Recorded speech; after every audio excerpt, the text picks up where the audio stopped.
Drop the ball. Hey, no worries, man. No worries at all. Who are you? I'm Austin from the Media Chain. Fucking what? Austin, you know, from the new YouTube channel, The Media Chain? Whatever. This is the Guardians of the Galaxy review.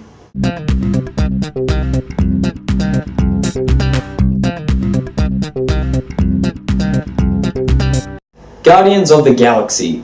So Guardians of the Galaxy follows Star-Lord, Gamora, Groot, Rocket, and Drax as they're forced to stick together to defend the galaxy. And there was a lot of pressure on this movie to do good, and thank God, this movie is spectacular.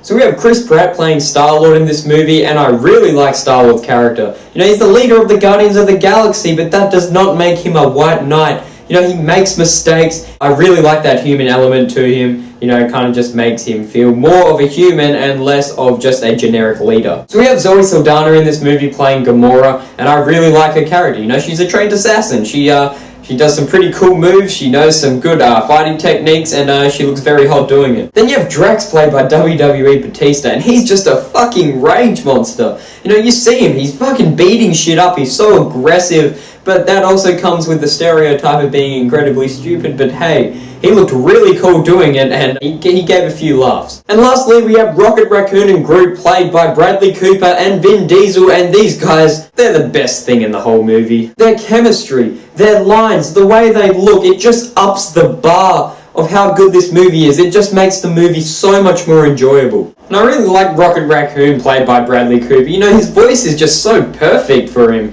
You know, I ended up chuckling a lot of times just by the way Bradley Cooper would say something. So yeah, that is a definite thumbs up. But to be honest, anyone could play Groot. It didn't have to be Vin Diesel. You know, they could have got a random person off the street because he only says a total of 5 lines in the entire movie. But what he lacks of dialogue, he makes up for it in his style, his presentation, and the way he walks around, and just his overall character. Now moving on to the villain, I'm only going to mention the first one because I really don't want to spoil the second one for you because, yeah, it really left me mind blown.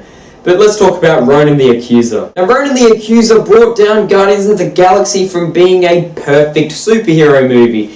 He just didn't have enough screen time to give him character development. And when he was on screen, he didn't really have a presence, and the only reason he was there was just so the Guardians could team up and kick his ass.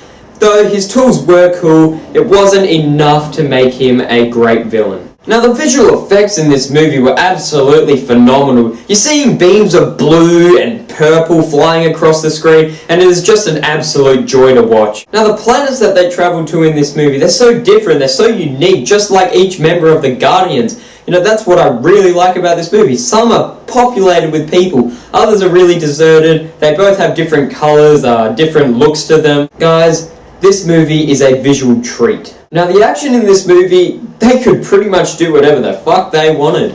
I mean, think about it. You have a raccoon with a firearm, you have a tree that can extend and stab people and swish them all around, you have a trained assassin, you have a rage monster, and you have a human with pretty cool high-tech guns and a jetpack. I mean, seriously, it is really cool to see. Each character was unique and original in their fighting style, and it really paid off when they were all battling together. And what about the Infinity Stone? I went into this movie only watching one trailer, and they didn't show the Infinity Stone in the first trailer, so I was very surprised, and yeah, this is really going to extend the Marvel Cinematic Universe. This is going to fit right into Phase 3, and yeah, it was just a notable thing to point out. Overall, Guardians of the Galaxy was an absolute joy to watch from start to end. The Guardians were well fleshed out, they had enough screen time between them all, their style and fighting techniques were all original and unique, the action was very good and the visual effects really stood out, the beams of colour was very nice. The one thing that brought this down though was Ronan the Accuser that didn't have enough screen time to make a presence, but that does not stop this. Guardians of the Galaxy is an experience. So what did you think of Guardians of the Galaxy? Is it your favourite Marvel movie? Whatever it is, comment down below and make sure to subscribe if you enjoy our videos. This is the first video on our new channel, The Media Chain, so definitely subscribe to us.